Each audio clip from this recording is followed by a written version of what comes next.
Bismillah, Assalamualaikum warahmatullahi wabarakatuh. Alhamdulillah, segala puji bagi Allah yang telah melimpahkan kasih sayangnya kepada kita semua, sehingga pada pertemuan kali ini kita masih diberi kesempatan untuk menjalankan berbagai macam aktivitas dalam keadaan kondisi sehat walafiat.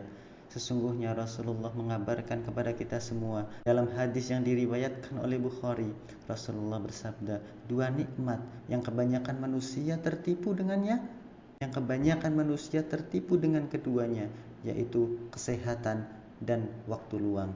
Semoga mudah-mudahan kita termasuk orang-orang yang senantiasa bersyukur kepada Allah akan kedua nikmat tersebut, yaitu nikmat kesehatan dan nikmat waktu luang yang diberikan Allah kepada kita. Salawat serta salam mari kita panjatkan kepada Nabi kita Rasulullah SAW, yang mudah-mudahan kita semua merupakan umatnya yang senantiasa mengikuti tuntunannya hingga akhir nanti. Berkaitan dengan nikmat kesehatan teman-teman, pada pertemuan kali ini Bapak akan membagikan kisah seorang putri solihah yang luar biasa menakjubkan, Masya Allah, yang mana ibunya yang tercinta diuji Allah dengan sakit parah. Kisah ini dimulai oleh seorang wanita yang bernama Abir yang sedang dilanda penyakit kanker. Ia mengirimkan sebuah surat berisi kisahnya ke acara keluarga mingguan di radio Al-Quran Arab Saudi. Berikut Bapak akan membacakan kisahnya. Umurku sekarang 28 tahun. Seorang wanita yang cantik dan kaya raya. Ibu seorang putri yang berumur 9 tahun bernama Maya. Kalian telah berbincang-bincang tentang kanker. Maka izinkanlah aku untuk menceritakan kepada kalian tentang kisahku yang menyedihkan dan bagaimana kondisiku dalam menghadapi pedihnya kankerku dan sakitnya yang berkepanjangan dan perjuangan keras dalam menghadapinya. Bahkan sampai-sampai aku menangis akibat keluh rasa sakit dan kepayahan yang aku rasakan.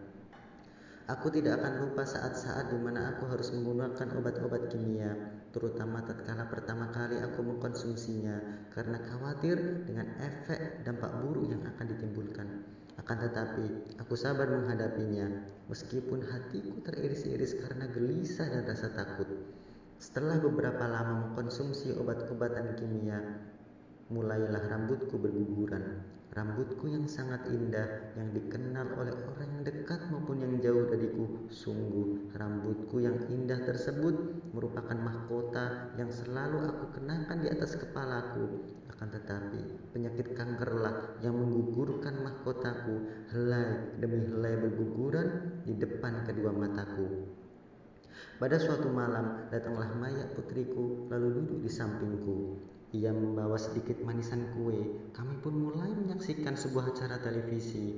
Lalu ia pun mematikan televisi. Lalu memandangku dan berkata, "Mama, engkau dalam keadaan baik?" Aku menjawab, "Ya." Lalu putriku memegang uraian rambutku. Ternyata uraian rambut itu berguguran di tangan putriku. Ia pun mengelus-elus rambutku. Ternyata berguguran lagi beberapa helai di hadapannya.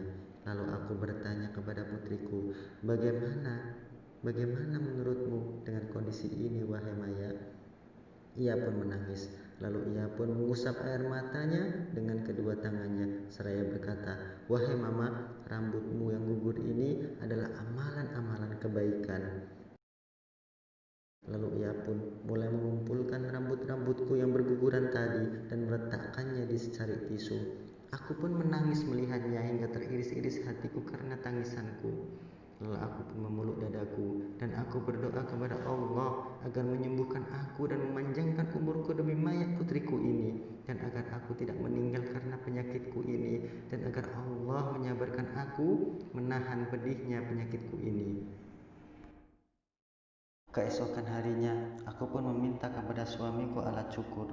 Lalu aku pun mencukur seluruh rambutku di kamar mandi tanpa diketahui oleh seorang pun, agar aku tidak lagi sedih melihat rambutku yang selalu berguguran di ruang tamu, di dapur, di tempat duduk, di tempat tidur, di mobil. Tidak ada tempat yang selamat dari bergugurnya rambutku.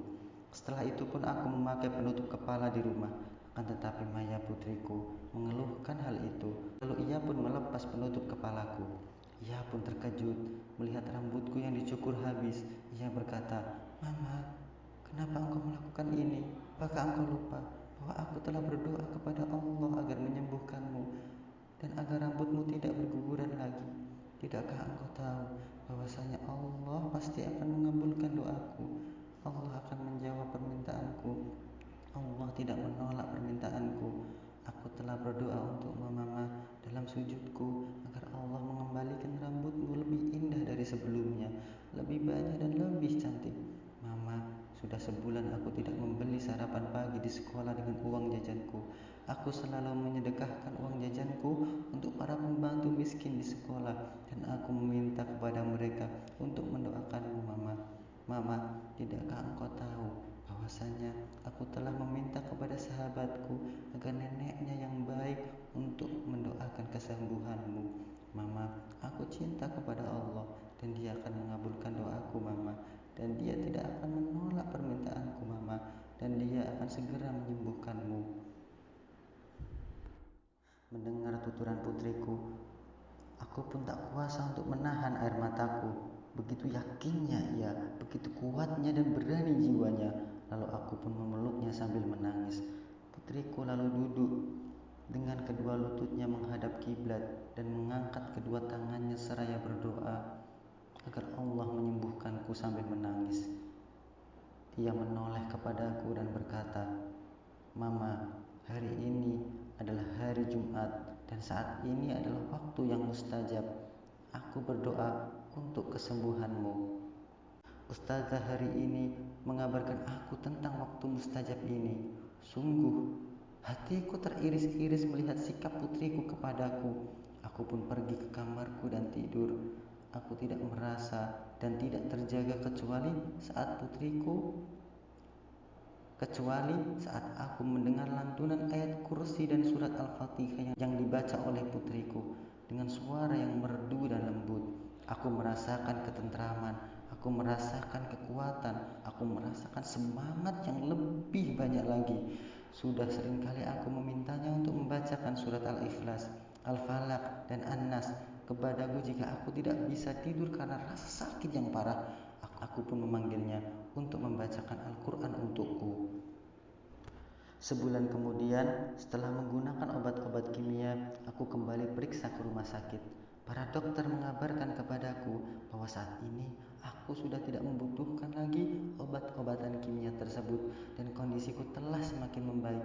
Aku pun menangis karena saking gembiranya mendengarkan hal ini. Dan dokter marah kepadaku karena aku telah mencukur rambutku dan ia mengingatkan aku bahwasanya aku harus kuat dan beriman kepada Allah serta yakin bahwa kesembuhan ada di tangan Allah. Lalu aku kembali ke rumah dengan sangat gembira, dengan perasaan sangat penuh pengharapan. Putriku Maya tertawa dengan kebahagiaan dan kegembiraanku. Ia berkata kepadaku di mobil, "Mama, dokter itu tidak mengetahui apa-apa. Rohku yang mengetahui segalanya." Aku berkata, "Apa maksudmu?" Ia berkata, "Aku mendengar Papa berbicara dengan sahabatnya di HP. Papa berkata bahwasanya keuntungan toko bulan ini seluruhnya ia berikan kepada yayasan sosial panti asuhan agar Allah menyembuhkan uminya, Maya." Aku pun menangis mendengar tuturannya karena keuntungan toko tidak lebih dari 200.000 real, 500 juta rupiah, dan terkadang lebih dari itu. Sekarang kondisiku alhamdulillah terus membaik karena karunia Allah, kemudian karena kuatnya Maya putriku yang telah membantuku dalam perjuangan melawan penyakit kanker yang sangat buruk ini. Ia telah mengingatkan aku kepada Allah dan bahwasanya kesembuhan ada di tangannya. Sebagaimana aku tidak lupa dengan jasa suamiku yang mulia yang telah bersedekah secara diam-diam tanpa mengabariku, yang merupakan sebab berkurangnya rasa sakit yang aku rasakan. Aku berdoa kepada Allah agar menyegerakan kesembuhanku dan juga bagi setiap laki-laki atau wanita yang terkena penyakit kanker. Sungguh kami menghadapi rasa sakit yang pedih yang merusak tubuh kami dan juga jiwa kami. Akan tetapi rahmat Allah dan karunia-Nya lebih besar dan lebih luas sebelum dan sesudahnya. Baik teman-teman, mudah-mudahan teman-teman sekalian bisa mengambil banyak hikmah dari kisah yang baru saja Bapak bacakan. Baik, cukup untuk selanjutnya adalah kegiatan pembelajaran yang tema kali ini atau materi kita kali ini adalah tentang puasa sunnah 6 hari di bulan Syawal. Insyaallah kita akan belajar bersama Ustadz yang sudah tidak asing lagi di telinga kita, Ustadz Dr. Firanda Andirja Hafizahullah Ta'ala. Baik Ustadz, bagaimana hukum puasa 6 hari di bulan Syawal? Puasa Syawal adalah puasa yang disunahkan oleh Nabi Shallallahu Alaihi Wasallam. Sebagian dalam Sahih Muslim, Rasulullah SAW pernah bersabda, akan barang siapa yang berpuasa di bulan Ramadan, kemudian mengikutkan puasa 6 hari di bulan Syawal, maka seakan-akan dia puasa setahun penuh. Ustadz, ada kalanya kan seseorang tidak bisa melakukan puasa Ramadan secara penuh seperti itu. Misalkan seperti seorang perempuan yang mengalami haid, atau kemudian dalam safar, perjalanan jauh. Jika seperti itu bagaimana Ustadz? Apakah dia mengqadha puasa terlebih dahulu, puasa Ramadannya terlebih dahulu, atau melaksanakan puasa Syawalnya terlebih dahulu? Masalah ini adalah permasalahan dikhilafkan, diperselisihkan oleh para ulama. Ini ada dua pendapat di kalangan para ulama, sebagaimana diisyaratkan oleh Syekh bin Baz rahimahullah. Beliau mengatakan ada dua pendapat di kalangan para ulama. Pendapat yang pertama mengatakan tidak boleh, bahwasanya harus mengqadha puasa bulan Ramadan dahulu, baru kemudian puasa Syawal. Karena ini zahir dari hadis Nabi SAW. Kata Nabi SAW, man shoma Ramadan, thumma atba'ahu sittan min Syawal. Barang siapa yang berpuasa di bulan Ramadan, kemudian mengikutkannya dengan puasa 6 hari. Berarti ada kalimat summa kemudian menunjukkan puasa Ramadan harus selesai dulu, baru kemudian puasa Syawal. Ini pendapat yang kuat, ya, pendapat yang kuat. Tapi pendapat yang saya lebih condong pada pendapat tersebut adalah pendapat yang kedua, yang menyatakan bahwasanya boleh puasa Syawal sebelum mengqadha bulan Ramadan.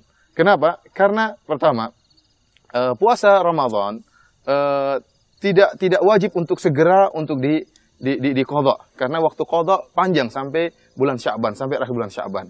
Sementara puasa Syawal terbatas pada bulan Syawal, ya. Karenanya waktu bulan Syawal tidak bisa diluputkan, maka kita puasa Syawal dulu, baru kemudian kita bisa mengqadha di hari-hari yang lain. Baik Ustadz, adakah dalil lain yang lebih menguatkan ketika kita diperbolehkan melaksanakan puasa Syawal terlebih dahulu, kemudian mengakhirkan qadha puasa bulan Ramadan? Dalil yang berikutnya, yaitu Rasulullah SAW mengatakan, man shoma Ramadana thumma atba'ahu sittan min Syawal. Barang siapa yang berpuasa bulan Ramadan, kemudian mengikutkan 6 hari di bulan Syawal. Maksud Rasulullah SAW mengatakan, barang siapa yang berpuasa di bulan Ramadan, itu tidak mesti harus sempurna seluruhnya. Tapi bisa orang-orang yang puasa bulan Ramadan, kemudian mengqadhanya di bulan yang lain, tetap saja dikatakan dia telah berpuasa bulan Ramadan. Oleh karenanya tatkala Rasulullah SAW bersabda misalnya, man shoma Ramadhana imanan wa ihtisaban, ghufira lahu ma taqaddama min dzambi. Barang siapa yang berpuasa di bulan Ramadan penuh keimanan dan penuh pengharapan, maka akan diampuni dosa-dosanya yang telah lalu. Sekarang kalau ada orang dia berpuasa di bulan Ramadan, kemudian dia batal 10 hari. Kemudian dia baru mengqadhanya 10 hari tersebut di misalnya bulan Rajab. Apakah dia termasuk dalam hadis ini? Ya, dia termasuk, meskipun dia qadhanya belakangan. Tapi dia dikatakan dia berpuasa bulan Ramadan. Kenapa dia berbuka? Karena ada uzur. Oleh karenanya meskipun pengqadhaannya terakhir diakhirkan, tetap dia mendapatkan keutamaan puasa Ramadan. Demikian juga oleh karenanya orang yang berpuasa di bulan Ramadan, kemudian dia berpuasa 6 hari di bulan Syawal, kemudian dia mengqadha belakangan, tetap saja dikatakan dia telah berpuasa bulan Ramadan dan telah berpuasa Syawal. Yang kedua, dalil yang menunjukkan bahwasanya boleh mendahulukan puasa Syawal daripada mengqadha puasa bulan Ramadan, karena Aisyah radhiyallahu taala anha menyebutkan bahwasanya beliau tidak bisa untuk mengqadha hutang puasa Ramadan beliau kecuali di bulan Sya'ban. Ini Aisyah radhiyallahu taala anha, istri Nabi sallallahu alaihi wasallam. Dan sulit kita bayangkan seorang sahabiah sekelas Aisyah radhiyallahu taala anha akhirnya meninggalkan puasa-puasa sunnah seperti puasa Asyura, seperti puasa Muharram misalnya, atau puasa puasa Arafah atau puasa Syawal. Kemungkinan besar beliau radhiyallahu taala anha tetap berpuasa puasa-puasa sunnah tersebut dengan tetap mengakhirkan puasa qadha bulan Ramadan. Dan Aisyah tatkala mengakhirkan mengqadha puasa di bulan Sya'ban, ya, karena memang Rasulullah SAW sering berpuasa di bulan Sya'ban. Rasulullah berbanyak puasa di bulan Sya'ban, puasa-puasa sunnah. Kemudian mungkin tatkala Aisyah berpuasa 6 hari di bulan Syawal, Rasulullah SAW juga mungkin berpuasa bareng dia. Ada kemungkinan, jadi ada kemungkinan Aisyah mengakhirkan puasa qadha bulan Ramadan, kemudian beliau mendahulukan puasa Syawal, meskipun ini tidak shareh. Kemudian yang terakhir, di antara dalil yang menguatkan akan hal ini, yaitu bahwasanya para ulama telah menjelaskan sebagaimana dalam sebagian riwayat dalam hadis, bahwasanya fungsi dari 1 bulan di bulan Ramadan dan 6 hari di bulan Syawal adalah untuk menyempurnakan setahun. Jadi kata Rasulullah SAW dalam satu riwayat bahwasanya siyamu Ramadan ka asyrati ashhur. 1 Ramadan seperti 10 bulan, karena kita tahu bahwasanya satu kebaikan dibalas oleh Allah dengan 10 kebaikan. Berarti kalau 1 bulan seperti 10 bulan. Sementara 6 hari seperti 2 bulan. Oleh karenanya yang penting 6 hari di bulan Syawal, yang penting 30 hari di bulan Ramadan, maka akan sempurna selama setahun penuh. Apakah 30 hari tersebut di bulan Ramadan tersebut setengahnya di bulan Ramadan, kemudian mengkodoknya belakangan? Yang penting kalau kita lihat hitungan jumlah puasa tersebut, seorang yang mengkodok setelah Syawal tetap saja dia mendapatkan bilangan 30 tadi. Wallahu a'lam bishawab. Ini yang menurut saya lebih kuat. Baik Ustadz, jazakallahu khairan atas ilmu yang telah Ustadz sampaikan kepada kita. Mudah-mudahan kita semua yang baru saja mendengarkan bisa melaksanakan sunnah puasa 6 hari di bulan Syawal dengan semangat dan antusias. Untuk selanjutnya, saya persilahkan kepada asisten saya untuk menyampaikan rangkuman pada materi kita kali ini. Baik, Tuan. Kamu kalau di depan umum jangan panggil gitu. Panggil Pak. Baik, Pak. Nah, gitu. Malu-maluin aja.